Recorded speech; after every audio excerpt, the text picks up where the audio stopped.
Assalamualaikum warahmatullahi wabarakatuh. Sebelumnya yang terhormat untuk Ibu Yuanda Purnamasari Pasrun STMkom selaku dosen pengampu pada mata kuliah Data Mining kelas C. Puji syukur kita panjatkan atas karunia Allah Subhanahu wa taala, atas berkat rahmat dan hidayahnya kita masih dapat diberikan kesehatan, kesempatan sehingga kami dari kelompok 1 bisa menyelesaikan hasil video atau hasil presentasi materi terkait JST. Salawat serta salam tak lupa pula kita junjungkan kepada Nabi Muhammad SAW, di mana beliau adalah panglima ketika perang, imam ketika sholat, dan suri teladan untuk kita semua. Ada peribahasa yang mengatakan bahwa tak kenal maka tak sayang. Maka izinkanlah saya untuk memperkenalkan diri dan memperkenalkan kelompok saya. Kami dari kelompok 1 akan membahas materi terkait JST. Sebelumnya, perkenalkan nama saya Kiki Putri Amelia dengan NIM 2012305997 dari kelas C selaku moderator dan selaku pemateri pertama. Di sini saya tidak sendiri, saya akan memberikan kesempatan kepada rekan-rekan saya untuk menjelaskan materi terkait JST. Rekan-rekan saya berjumlah 3 orang yaitu Hidayat Sahrudin, Rabia Adewia, dan Krisno Adi. Baik, sebelumnya perkenalkan nama saya Kiki Putri Amelia dengan NIM 2012305997. Saya selaku pemateri pertama yang akan menjelaskan tentang apa sih itu JST dan bagaimana sih dalam-dalam dari JST. Baik, di sini saya sebagai pemateri pertama akan menjelaskan tentang apa sih itu JST. Sebelum kita memasuki materi-materi terkait JST, kita harus mengetahui terlebih dahulu apa sih itu JST dan bagaimana sih hal-hal yang ada dalam JST. Baik, JST adalah merupakan salah satu representasi buatan dari otak manusia yang selalu mencoba untuk mensimulasikan proses pembelajaran pada otak manusia. Kemudian, jaringan saraf tiruan atau biasa disebut dengan JST di bidang kecerdasan buatan atau artificial intelligence mencoba untuk meniru jaringan neuron yang akan membentuk otak manusia sehingga komputer akan memiliki opsi untuk memahami berbagai hal dalam membuat keputusan layaknya seperti manusia berpikir. Jadi itu pengertian jaringan saraf tiruan. Dia akan membuat manusia itu bisa atau komputer itu bisa bergerak layaknya seperti manusia. Nah, kemudian bisa kita lihat di slide kedua. Di slide kedua itu ada otak manusia, di mana pada gambar itu ada sel 1 neuron 1, inti sel, ada dendrit, ada akson, ada sinapsid, ada dendrit, dan ada sel 2 neuron 2. Otak manusia berisi berjuta-juta sel saraf yang bertugas untuk memproses informasi. Tiap sel bekerja seperti suatu prosesor sederhana. Masing-masing sel tersebut saling berinteraksi sehingga mendukung kemampuan kerja otak manusia. Nah, bisa kita perhatikan pada gambar otak manusia. Gambar di atas menunjukkan susunan saraf pada manusia. Setiap sel saraf atau neuron akan memiliki satu inti sel yang nantinya akan bertugas untuk melakukan pemrosesan informasi. Informasi akan diterima oleh dendrit. Selain informasi, dendrit juga menyertai akson sebagai keluaran dari suatu pemrosesan informasi. Informasi ini akan menjadi masukan untuk neuron yang lain, yang mana antara dendrit kedua sel dipertemukan dengan sinapsis. Jadi bisa kita lihat kenapa di jaringan otak manusia itu ada sinapsid, ada dendrit, ada neuron, ada sel 2 dan ada sel 1 karena mereka itu saling berhubungan satu sama lain. Baik, itulah tadi materi pertama yang dapat saya paparkan. Selanjutnya saya akan memberikan kesempatan kepada pemateri kedua untuk melanjutkan slide dari materi kita. Baik, terima kasih kepada moderator. Pertama-tama perkenalkan nama saya Rabiatul Adawiyah selaku pemateri kedua, yaitu komponen jaringan saraf.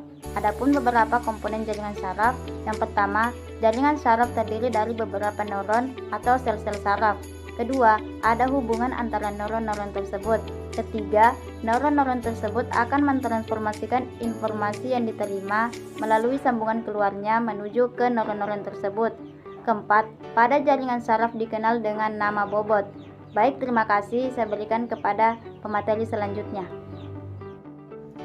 Baik, selanjutnya perkenalkan saya Trisno Trianto selaku pemateri ketiga, yaitu tentang arsitektur jaringan saraf tiruan. Pada arsitektur jaringan saraf tiruan ini, ia menggunakan berbagai lapisan pemrosesan matematis untuk memahami informasi yang akan diberikan.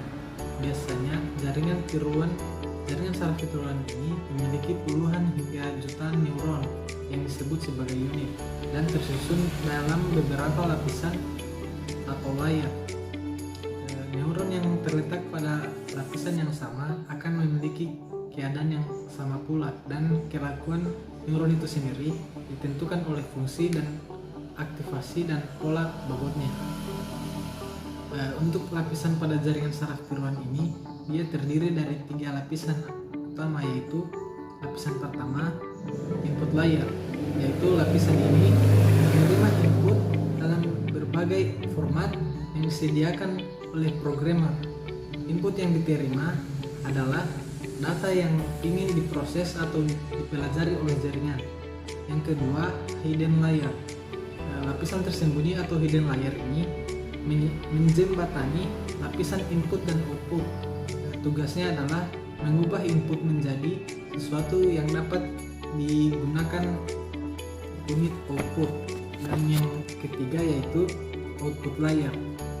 Masukan atau input melewati serangkaian transformasi menggunakan hidden layer, pada akhirnya menghasilkan output yang dibawa menuju lapisan ini. Jaringan saraf tiruan menentukan bobot yang dilewatkan sebagai input ke sebuah fungsi aktivasi untuk menghasilkan output. Fungsi aktivasi memilih apakah sebuah node akan dibangkitkan atau tidak. Hanya node yang berhasil dibangkitkan yang akan dibuat sebagai output layer. Baik, selanjutnya saya persilahkan kepada pemateri selanjutnya. Bismillahirrahmanirrahim. Assalamualaikum warahmatullahi wabarakatuh. Sebelumnya perkenalkan, nama saya Hidayat Syahrudin, NIM 201230593. Baik, di sini saya akan melanjutkan materi tentang jaring JST atau jaringan saraf tiruan yang menggunakan metode LVQ atau Learning Vector Quantization.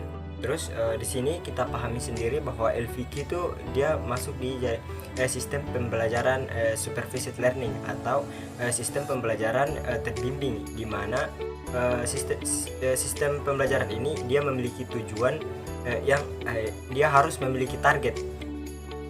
Terus Learning Vector Quantization itu juga himpunan besar input vektor X dengan mencari himpunan yang representatif atau prototype. Jadi maksudnya di sini sebagai himpunan besar dengan mencari himpunan yang representatif atau yang dianggap mewakili seluruh himpunan. Jadi di sini dia akan mencari nilai-nilai yang dianggap atau yang paling cocok untuk mewakili himpunan yang besar ini. Terus untuk motivasinya adalah dimensionality reduction atau di sini biasa disebut sebagai pengurangan dimensi, yang mana jika himpunannya himpunannya dalam bentuk matriks maka dikurangi matriksnya. Contohnya untuk pengurangan dimensinya, jadi dimensinya sesuai dengan apa yang kita butuhkan, yang mengakibatkan error perkiraan vektor quantization-nya itu sama dengan total jarak kuadrat, itu yang mana D sama dengan hasil penjumlahan dari keseluruhan X dikurang WIJ atau input dikurang bobot dipangkatkan 2. Selanjutnya untuk arsitektur learning vector quantization, di sini ada X dikurang W sama dengan F, menghasilkan F1 dan F2. Di sini untuk X-nya itu yaitu input, di sini ada total 6 input. Terus untuk kelas yang ditentukan di sini ada 2 kelas yaitu F1 dan F2. Untuk menentukan dia masuk di kelas yang mana, di sini akan dilakukan pengurangan antara X dikurang W atau nilai input dikurang nilai bobotnya. Terus terus kita akan menentukan di mana itu kelasnya. Selanjutnya untuk algoritma LVQ yang dikembangkan oleh Fawcett pada tahun 1994 itu, yang pertama itu dia harus menetapkan nilai-nilai. Yang pertama itu tetapkan nilai bobot awal WIJ, yang mana yang pertama itu kita harus menentukan nilai bobot WIJ. Yang mana itu I-nya itu untuk bobot awal, yaitu kita harus mengulangi bobot WIJ atau bobot KI atau bobot KI untuk I-nya itu bobot KI dan J itu variabel masukkan bobot KJ. Untuk maksimum iterasi yaitu EPO atau max EPO, untuk terus menentukan parameter learning rate atau alpha. Terus kita akan menentukan error minimum yang diharapkan atau EPS. Selanjutnya kita akan memasukkan nilai-nilai. Yang pertama masukkan nilai XMN. Untuk M-nya itu menentukan data KM dan N menunjukkan variabel masukan. Yang selanjutnya kita akan masukkan nilai target, yang mana ini dia termasuk supervised learning tadi, jadi harus punya target yaitu T. Untuk kondisi untuk itu selanjutnya kita akan menetapkan kondisi awal yaitu EPO dan errornya 1. Jadi error EPO-nya itu 0 sampai 1, 2 dan seterusnya. Selanjutnya yang keempat itu kerjakan jika EPO-nya kurang dari maksimal EPO atau alfanya melebihi EPS atau error. Terus apabila itu terjadi maka EPO-nya itu akan ditambahkan 1 atau ditambah, dan kerjakan untuk I-nya sama dengan 1 sampai N.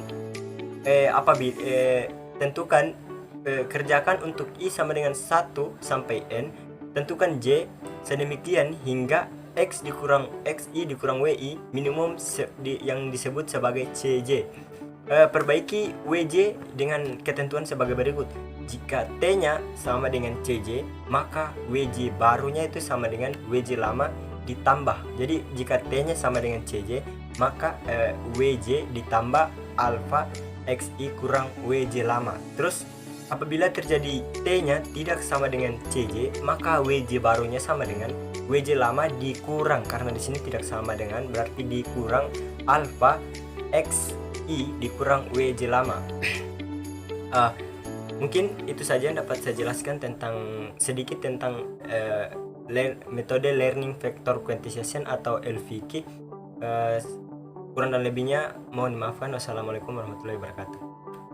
Baik, itulah tadi hasil presentasi dari kelompok kami, kelompok 1 yang membahas materi terkait JST.